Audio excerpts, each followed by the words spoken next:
אז שלום לכולן, ברוכות וברוכים הבאים למפגש האחרון של שבוע 13 של עיניים על עזה. כאשר התחלנו לקיים את המפגשים היומיים במהלך המלחמה של ישראל עם איראן, פעלנו מתוך תחושת דחיפות, מתוך הכרה בצורך לשמור את המבט ממוקד בזוועות המתרחשות בעזה. מאז אנו ממשיכות וממשיכים להישיר מבט. אך מניין אנו מביטות? היכן אנו ממוקמות כצופות, גם כאלו המתנגדות למה שנגלה לפניהן? פעמים רבות המבט שלנו ממוקם כסירוב, להביט פירושו להתנגד, להצהיר כי לא בשמנו נעשות הזוועות. אך במידה רבה כולנו כרוכות וכרוכים, שותפות ושותפים בהשמדה המתמשכת. כיצד עובדה זו, כיצד עצם מיקומו של המבט שלנו והיכולת להישיר מבט אל המבט עצמו, משפיעה על היכולת שלנו לפעול, לשבש, לסרב.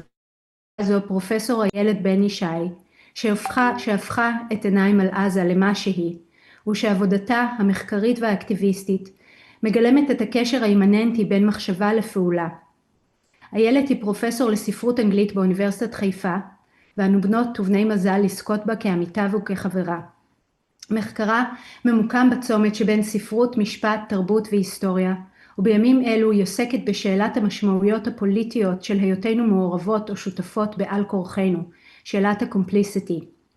על שאלה זאת תדבר היום איילת, ואנחנו מודות לך מאוד על כך ומחכות לשמוע אותך.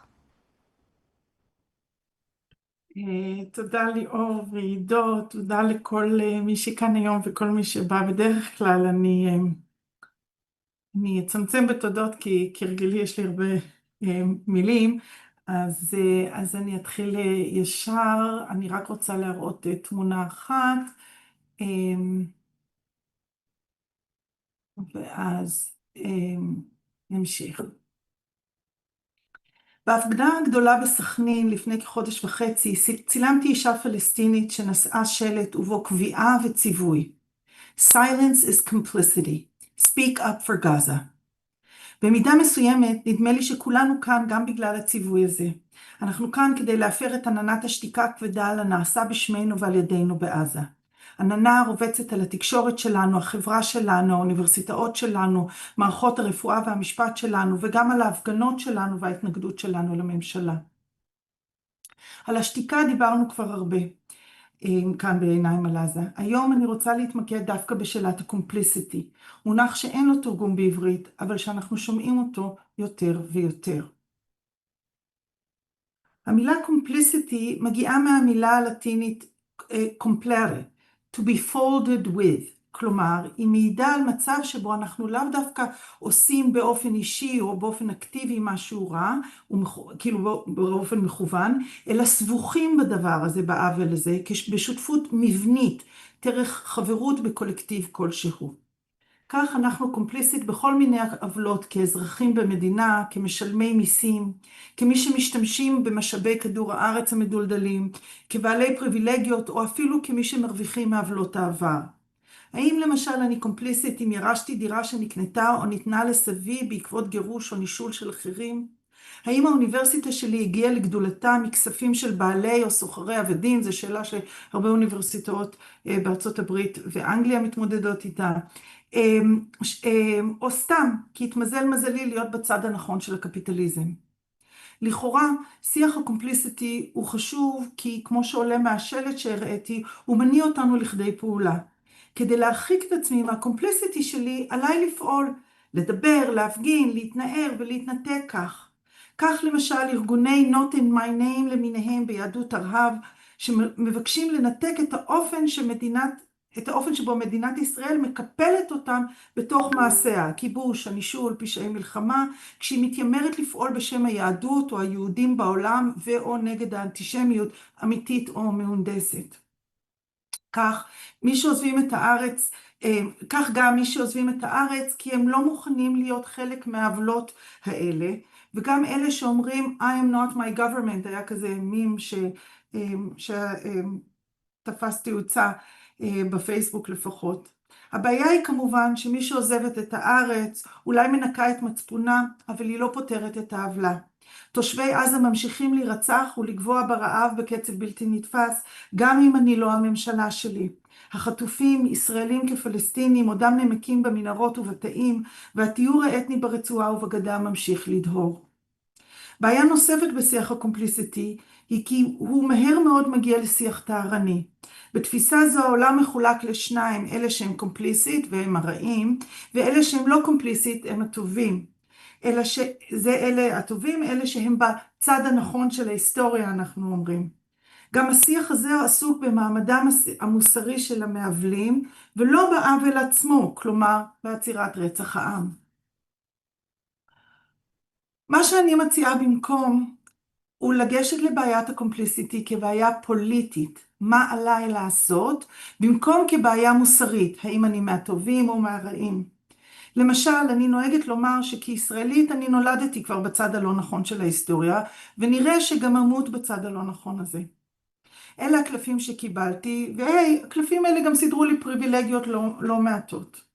אחרי שגמרתי להתבאס מזה, שאני בצד הלא נכון של ההיסטוריה, עולה השאלה הפוליטית, חשובה באמת. בהינתן שנידונתי לחיות את חיי בצד הלא נכון של ההיסטוריה, עליי להחליט מה אני עושה עם כל השנים האלה, עם כל החיים האלה שאני בצד הלא נכון. מכיוון שאני כאן היום, אתם יכולים להבין שהתשובה שלי היא לא ניהיליסטית. זאת אומרת, אני לא חושבת שאם כולנו קומפליסית, אז ממילא אין מה לעשות וזהו. מצד שני, אני ממש לא רוצה לגרום לכולנו רגשות אשמה משתקים. להפך, אני טוענת שהקושי שבקומפליסיטי, זה שהוא סבוך ולא ניתן להתרה, הוא גם נקודת החוזק שלו. במחקר שלי ובאקטיביזם שלי אני מנסה להשתמש בקומפליסיטי שלי ככלי פוליטי, כמפתח לנסות ולהבין איך ואיפה אני יכולה לפעול בעולם ולהפחית את העוולות בהם אני סבוכה, ולא כדי להציל את עצמי משותפות בעוולה. הדבר דורש התבוננות ולמידה, ולהישאר אומרת דאונה הארי, staying with the trouble. להישאר עם הדברים הקשים ביותר, אותם דברים שאיננו יכולים לפתור או להעלים. במקום לברוח מהם או להדחיק אותם, עלינו להישיר אליהם את מבטנו, שלום עיניים על עזה, וללמוד איך הם עובדים, לא כדבר שנמצא מחוץ אלינו, אלא דווקא כמשהו שאנחנו סבוכים בו. אני חושבת שהאופן שאנחנו סבוכים טומן בחובו את האופנים שבהם אנחנו יכולים לפעול. אני חושבת שזו הדרך הטובה ביותר להרבות טוב וצדק בעולם, ואני חושבת שחשוב להרבות טוב וצדק בעולם, או לכל הפחות להפחית ככל שאנחנו יכולים את העוול. אני רוצה לסיים בשתי דוגמאות או תובנות. כחברי סגל, אנחנו גם קומפליסית בעוולות האוניברסיטה. האוניברסיטה, כמו המדינה, מפעילה הרבה מאוד כוח ואלימות, כדי שאנחנו נשאר במצב תלמידי של הלם, של זעזוע, של חוסר אונים ושל צער עמוק. אנחנו מאוד טובים בצער עמוק. אנחנו מנסים לשרוד ולהגן על עצמנו ועל היקר לנו, וכך אנחנו נכנעות מבלי לדעת או לרצות למציאות שנראית לנו בלתי נמנעת. נהיינו מעולים בזיהוי הדרכים בהן הכל אבוד, הדרכים שבהם אנחנו חסרי אונים. אבל יש לנו כוח. החברה הישראלית תפקידה בידינו פריבילגיה עצומה, הקביעות, או לפחות בידי חלקנו. אם אנחנו עושים בה שימוש רק כדי לשמר את כוחנו ומעמדנו האישי, הרי שאנחנו, כמו המערכת המשפטית אל מול פשעי המלחמה, חוטאים לאלה שנתנו לנו אותה כדי לומר אמת בלי מורא. ולכן עלינו לעשות בקביעות שימוש כדי לאתגר את השיח המצמית והמצמצם, כדי להראות את מי הוא משתיק, את מי הוא מדיר, את מה הוא הופך ללא לגיטימי ואיזה חברה ואיזה תרבות הוא מייצר. עלינו לעשות פעולות בעלות נראות, כדי להראות לסטודנטיות שלנו שיש מי שעומד לצידם, שהם לא הופקרו. מעל הכל מוטלת עלינו החובה לא רק לנתח את המצב הקיים, אלא גם להצביע על אופני חשיבה אחרים ולהנכיח את השפה של החשיבה האחרת בחברה. הפילוסופית שרלוט נולס טוענת שאולי אין לנו אחריות על איך אנחנו נכנסים למצב של קומפליסיטי, שכן אנחנו הרי מקופלים בו, וגם אין לנו אולי יכולת לפתור את העוול. אבל יש לנו אחריות על כך שאנחנו מקבלים את המצב הקיים כיחידי האפשרי, ועל כך שאנחנו לא מכינים את עצמנו באופן אקטיבי לאפשרות שהדברים יהיו אחרת. אסיים אולי בדוגמה חשובה מכל כרגע. ישראלים, אנחנו מדברים כל הזמן על קדושת החיים, אבל הלכה למעשה אנחנו מקדשים חיים באופן סלקטיבי. היא תמיד מחולקת לשני צדדים, של אנחנו והם. הסלקציה הזאת, אני חושבת, או הסלקטיביות הזאת, מעיינת אותנו ואת האנושיות שלנו, והביאה אותנו עד היום, כשהחיים זולים מאי פעם. כך למשל, באופן טרגי ממש, המאבק למען חיי החטופים שלנו מעיין את עצמו כשהוא מסרב לכלול את החיים של כולם. כי חברה שאימנה את ליבה להיות גס במותם של עשרות אלפי עזתים, נדהמת לנוכח העובדה שגם חיי אזרחיה שלה הפכו לזולים. שכולנו הפכנו קורבנות פוטנציאליים על מזבח הכוחנות, המיליטריזם, הכבוד הלאומי, שלמות הממשלה וקידוש הארץ. מסתבר שדי מהר ובקלות מגיעים להקריב גם יהודים על מזבח העליונות היהודית.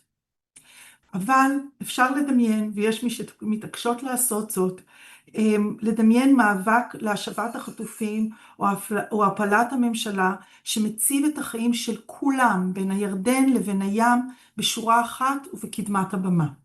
לדבר על חיים כערך עליון זה קל.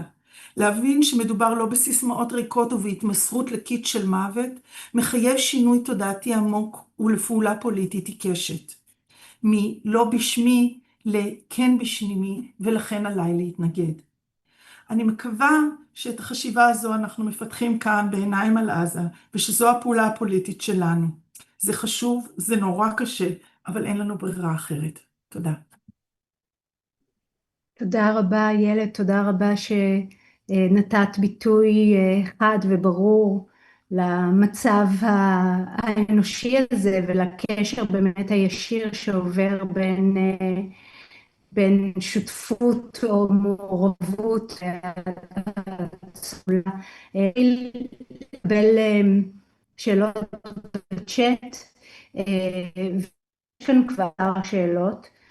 אז שאלתו של עידו היא בנוגע לקשר בין התנגדות לקומפליסיטי, והאם את מרגישה שההתוויה של הקשר הזה היא בעלת ערך כשלעצמה, ולא רק בלגרום לנו לחוש טוב עם עצמנו.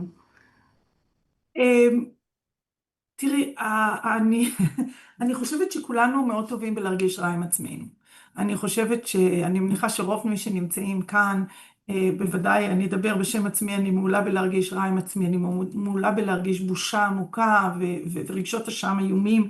אני חושבת שהרגשות אשם האלה לא מקדמות אותי, אבל מילא אני לא מה שחשוב פה, אני חושבת שמה שחשוב פה זה שיגמר רצח העם ושיש חיים להציל, כאילו ברמה היומיומית, זאת אומרת כל יום קרוב ל100 אנשים נהרגים, ולכן מה שאני מנסה לעשות זה לא להגיד לעצמי את אחלה ואת סבבה וזה לא נורא כולנו קומפליסית, אלא אני מנסה להגיד, אני מנסה למצוא דרך לפעול לא באופן מוסרי, אוי אני רעה, אוי אני טובה, אוי אני אשמה, אוי אני מתביישת, אלא לפעול ולהגיד מה הכי נכון לי לעשות כרגע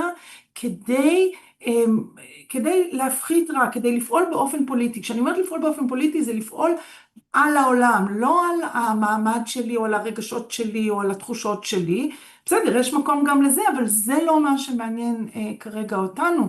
מה שמעניין אותנו זה איך להפסיק את רצח העם, זה איך להשיב את החטופים, זה איך שיהיה פה עתיד בר קיימא לכל מי שחי פה.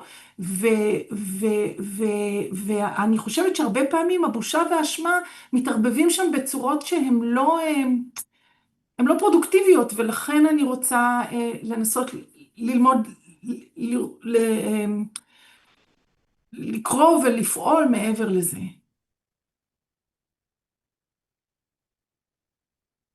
כן, במובן הזה את באמת נוגעת פה בנקודה שדנה אולמרט העלתה, בשאלה של איך אפשר לתרגם את התובנות האלו לפרקטיקה בלי להתקבע לאיזושהי עמדה מוסרנית או לאיזושהי הטפה.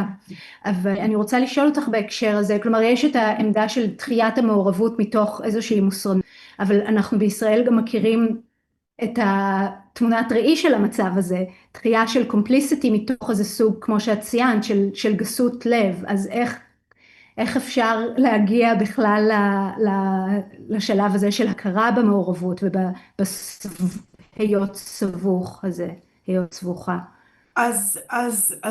זה אני חושבת, זה התפקיד שלנו, זה התפקיד שלנו, אנחנו, בין אם אנחנו אקטיביסטים, בין אם אנחנו אנשי אקדמיה, בין אם אנחנו אינטלקטואליות בחברה, התפקיד שלנו הוא להצביע על הדבר הזה, ולהגיד, ולפקוח את העיניים, ולהגיד, כן, אנחנו קומפליסית.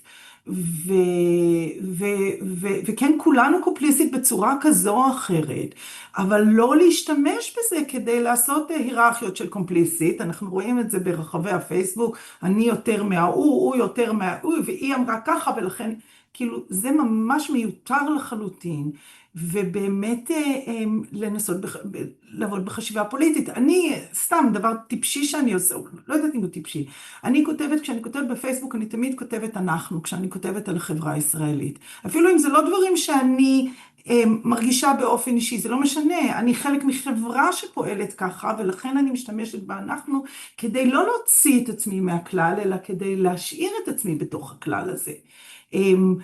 זה אחד הדברים שאולי הכי קשה לי, זאת אומרת, הכי קל לי להגיד אתם ואתם, זאת אומרת, אנחנו מכירים את השיח של אתם. אני חושבת שהוא לא שיח פרודוקטיבי מבחינה פוליטית, השיח שהוא יותר פרודוקטיבי מבחינה פוליטית הוא שיח של אנחנו, שאומר, הנה מה שאנחנו עושים, אני לוקחת את האחריות, ואני גם מיני ובי גם מכניסה את כולם לתוך האחריות הזאת, או מצביעה על האחריות הזאת. אני חושבת שזו החובה שלנו. אבל זה בוודאי חייב לעבוד בזה שאנחנו לא אומרים, אבל אני יותר טובה, תראו אותי, איך אני ראיתי, ואיך אתם לא רואים, איך אתם הפחות מוסריים, הפחות חכמים, הפחות זה. לא, כולנו לא רואים כל הזמן, וכולנו כל הזמן חייבים לאמן את עצמנו לראות, אבל לא מספיק לראות, ואז לפעול מתוך הראייה הזאת. סנאית גיסיס באמת שואלת על המרחבים שבהם אנחנו פועלות, וגם אפרופו המפגשים שלנו בעיניים, שהרבה אנחנו חושבות על איך אפשר שהם יהיו באמת פחות הומוגנים, ואיך אפשר להרחיב את שדה הפעולה ושדה המחשבה. אולי יש לך מחשבות על זה, מה אפשר לעשות במרחב הציבורי, מחוץ לזום, מחוץ לאקדמיה, איפה, כן. א', אני חושבת שהאקדמיה צריכה לצאת החוצה, זאת אומרת, אני חושבת, זה קצת גם מה שאנחנו עושים כאן, זאת אומרת, אנחנו שלושתנו אקדמיה, הקמנו את הדבר הזה, ואנחנו כן מוצאים את זה החוצה, זה שלא, אין לנו רייטינג של ערוץ 14, אוקיי, אולי פעם, אבל אנחנו עושים את זה, אנחנו מנכיחים את השפה הזאת, את השפה האלטרנטיבית הזאת, בזה. אני הולכת למשל להפגנות של כל מוצאי שבת, אני הולכת להפגנות המיינסטרים בחורב, להפגנות נגד ההפיכה, להפגנות נגד החטופים, ואני עומדת שמה נגד הכיבוש שלי, עם No one is free until everyone is free, ובשבועות, החודשים האחרונים, עם תמונות של הילדים ההרוגים מעזה.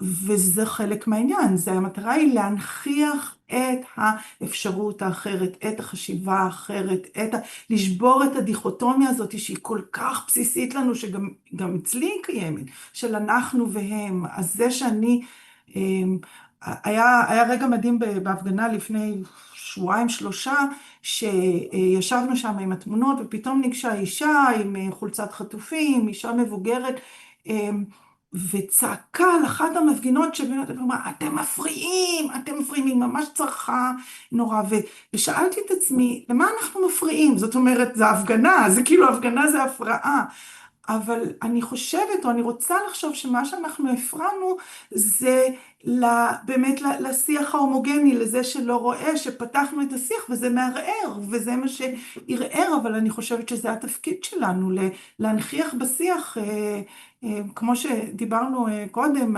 אני לא יכולה לעמוד בפני טנקים כרגע, אבל אני עושה מה שאני עושה, זה גם עניין של טווחים, זאת אומרת, זה לא רק כדי לעצור את הרצח עם, זה כדי לבנות פה עתיד, אני חייבת להאמין שיש פה עתיד, ואני חייבת להאמין שיש בו עתיד, שהעתיד הוא של חיים ושל כולם. כן. הזמן שלנו כמעט תם, אבל יש כמה שאלות מאוד חשובות, אז אני אולי אקריא לך אותן יחד ותנסי לחשוב עליהן. שתי שאלות שקשורות זו לזו, הן באמת נוגעות לווי שדיברת עליהם, על הגוף ראשון רבים, ובעצם על העובדה שאולי הוא לא הומוגני כמו שנדמה לנו, ומי הוא האנחנו הזה. ואפרופו ההבנה של המורכבות שלנו, לא שואל די.ג'י, המשמעות של פוליטיזציה של מעורבות, להכיר בכך שהכוח והמעורבות לא מתחלקים באופן שווה. אז אולי תרצי לומר לנו כמה מילים על כך. לגמרי, וזו הייתה פסקה שהורדתי. זה לא מחולק לאופן שווה בשני אופנים. גם היכולת לפעול, היכולת לראות, אנחנו לא קומפליסט, זה שכולנו קומפליסט כל הזמן, זה בעיניי אמיתה. זה שאנחנו לא קומפליסט באופן שווה ולא בזמן שווה, זה בוודאי נכון. אוקיי? זאת אומרת, יש יותר ופחות קומפליסיטי. ולכן אני אומרת, אנחנו צריכים להסתכל על הספציפיות של הקומפליסיטי שלנו, ולא רק להגיד, אוי, אני קומפליסית. זאת אומרת, איפה אני קומפליסית? כי איפה שאני קומפליסית הוא בדרך כלל איפה שיש לי גם יותר כוח, ולכן אני גם יכולה יותר לפעול. אמרתי קודם שלא לכולנו יש קביעות, לא לכולנו יש קביעות, ולכן היכולת שלנו לפעול היא אחרת. אבל זה לא אומר שלמי שאין קביעות, אין לו כוח, או אין לה כוח, והיא לא יכולה לפעול, היא יכולה בדרכים אחרות.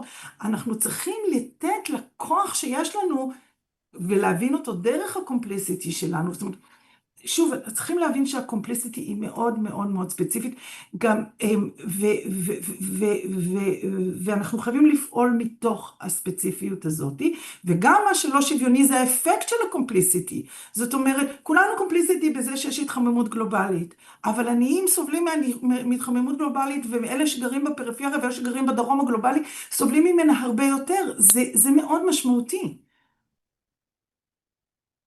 כן, אז באמת זה נושא מאוד מרתק, אני בטוחה שעוד נשוב אליו הקשר בין קומפליסיטי ואחריות, ואני רק אציין ממש לפני שנסיים את השאלות של יאלי השש ורגב נתנזון בנוגע להתארגנות לטווח ארוך, ובאמת האפשרות של סולידריות שהיא חוצת מגזרים, חוצת מוסדות וכן הלאה, ואולי נצטרך לשוב לזה ביום אחר, אבל באמת כמו שאת אומרת העבודה לא נגמרת ברגע אחד ובמקום אחד, ותודה רבה לך על המילים המדויקות ועל כך שבאמת ביטאת היטב את מה שעומד לפתחנו, וכמובן על כל הפעילות הממושכת, ותודה לכולכם שהייתם איתנו היום. אנחנו נתראה בשבוע הבא, יש לנו תוכנית מרתקת ומגוונת, ואני פשוט לא זוכרת אותה כרגע, אז פשוט תצטרכו להצטרף אלינו. אז תודה לכולם, ותודה רבה לך איילת. תודה רבה. להתראות.